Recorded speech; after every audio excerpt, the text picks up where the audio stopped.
If you feel some sort of resentment for modern society, it's partly justified, because what they've done is that they've taken a generation of young adults and just squashed any desire out of them to learn and inspire to be something greater. If you're anxious and depressed or completely emotionally numb, it is likely that you have been taught that your own desires, your own curiosity, your own aspirations are worthless. You can observe, and you've probably noticed this in your own life and people around you, there's an interesting correlation with depression, anxiety, and intelligence. And it seems to me that if you are smarter, your life is actually harder and you need special attention. Our modern education system is a relic of old times from the Industrial Revolution, and we should have all burned it to the ground by now, because it makes smart kids feel stupid. When I was a kid, I felt like I was the dumbest kid in school, because when we were learning the timetable in first grade, I never actually were able to concentrate on memorizing it. I always tried to just kind of guess it, and then when we had to do calculations in front of the class, I never knew what the fuck they were talking about.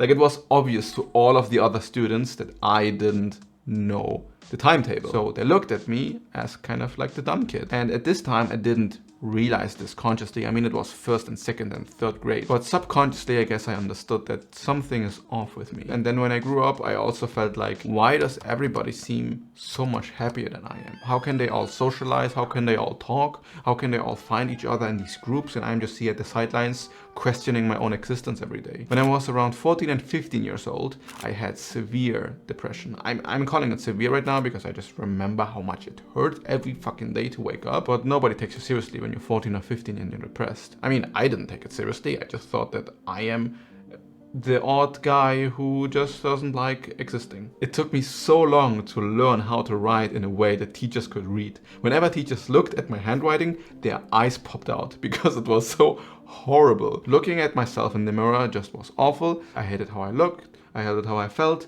Everything was just awful. I felt unlovable. The problem is that, especially at a young age, you kind of think that how you perceive reality is kind of objective, that what you see is how it is. Intelligence is quick problem solving, and the quickest way to problem solve is to always think that you are the problem, that you are at fault, that whatever is happening in your environment is because you can't adapt correctly. And this leads to an intense amount of depression and anxiety and self-doubt. So we end up not accepting ourselves, we end up not liking who we are, and we think it's us who something is wrong with. Being smarter actually makes you kind of special needs, because you are not fitting into the classical mode of society.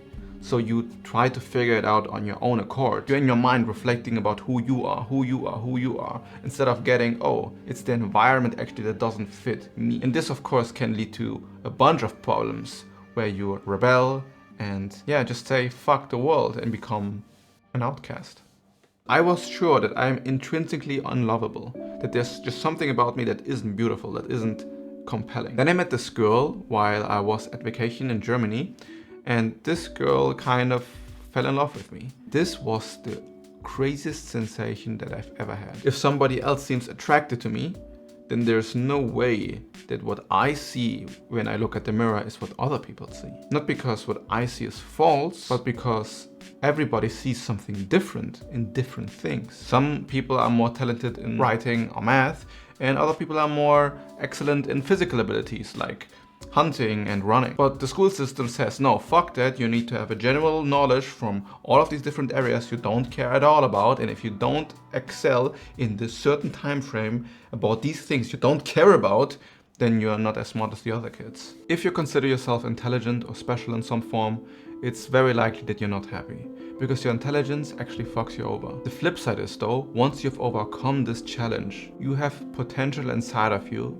can't imagine. Because once you come over the hurdle of understanding yourself, then the whole world becomes open to you. And I want to help you with that journey. Life is a constant path of self-discovery and growth. And if it isn't, it's anxious and depressing. To awaken the part of you that inspires to learn and grow is equal to find a part of you who wants to be happy and fulfilled. Because it is in growth where human beings find their happiness. Whatever has crushed your growth and inspiration in the past is in the past. You are now in the present, and you have the responsibility to learn on your own accord. Because hey, we got the internet now. There's really no excuse to not learn whatever topic you want. There's just one thing that stands in the way of everybody, and it's always some type of addiction. Addiction to social media, addiction to YouTube, addiction to porn, addiction to video games, addiction to sugar. There's an infinite amount of things we can get addicted to. So we can't forget that our desire to learn has been squashed from the beginning. You can fault and blame society and the education system and your genetics as much as you want. It's not going to change anything. But you have the ability to change everything. Because within you, you have the human spirit that always wants to grow and learn. And if you listen to the spirit, what is it that inspires me?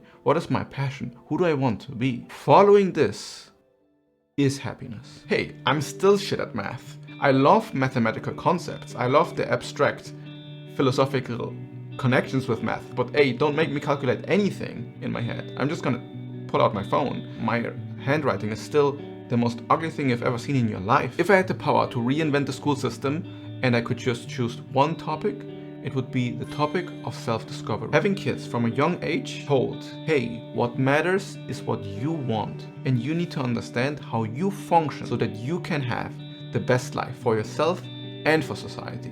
Because learning how you function makes society function better, instead of this neurotic, chaotic, ideological mess that we have today. I am passionate about self-discovery. I'm passionate about understanding how my body and my mind works. This revolves around a lot of science and good habits, and I want to dedicate my life towards improving this for me and the people around me. Hey, and while you're here, you too. No, I'm joking, I'm just recording this for you. There's actually nobody around. If you thought this video was some juicy, sexy wisdom, then I strongly advise you to watch this meditation guide next. I really worked hard on it, and nobody gave a shit. No, but I really think it could be useful. No, it is useful. I know it is. Just watch it. Do yourself a favor and apply it.